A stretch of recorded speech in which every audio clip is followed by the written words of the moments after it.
দেখেন এখানে ছুরি দিয়ে হুঁচ মারছে এবং মাথায় দুইটা সেলাই করছে, ওইখানে ছুরি দিয়ে কোপ দিছে এবং আমার গায়ে তো আঘাত করছে এবং আমার গেঞ্জি দেখেন, পিছনে দিয়ে দেখেন কি পরিমাণ ব্লাডিং হয়েছে। আমার বাবা বিএমপি করে, আমরা বিএমপি করি, বিএমপিরে এরা নিঃশেষ করে দিবে, এই ধরনের ওরা হুমকি ধমকি দিয়ে যাচ্ছে প্রতিনিয়ত।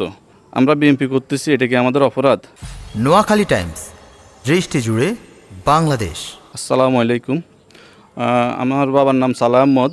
উনি সরকারের ইউনিয়ন তাঁতি দলের সভাপতি।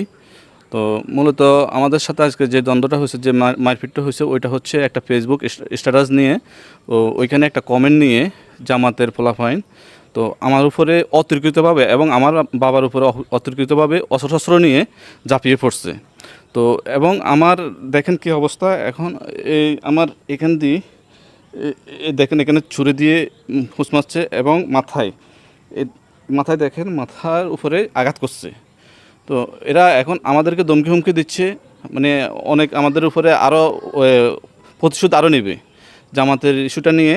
এরা মানে কেন জামাতের কথা বললি, জামাতের বললে সমস্যা হয়, এবং আমার বাবা বিএমপি করে, আমরা বিএমপি করি, বিএমপিরে এরা নিঃশেষ করে দিবে, এই ধরনের ওরা হুমকি ধমকি দিয়ে যাচ্ছে প্রতিনিয়ত।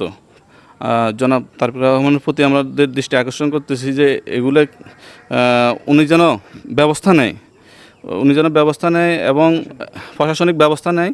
আমরা ওদের অত্যাচারে, জামাত শিবিরের অত্যাচারে আমরা এলাকায় এখন থাকাটা আমাদের অসম্ভব হয়ে গেছে। তো আমরা প্রশাসনের দৃষ্টি আকর্ষণ করতেছি এবং তারেক রহমানের দৃষ্টি আকর্ষণ করতেছি যেন এটার একটা সুস্থ তদন্ত করে একটা ব্যবস্থা নেয়। এবং আমার মাথায় দুইটা সেলাই করছে, দেখেন দুইটা সেলাই করছে, ওইখানে ছুরি দিয়ে কোপ দিছে এবং আমার গায়ে তো আঘাত করছে এবং আমার গেঞ্জি দেখেন, পিছনে দিয়ে দেখেন কি পরিমাণ ব্লাডিং হয়েছে। সব মিলিয়ে এখন আমরা প্রশাসনের প্রতি দৃষ্টি আকর্ষণ করছি, প্রশাসনের যেন এটার একটা সুষ্ঠু তদন্ত করে একটা ব্যবস্থা নেয়।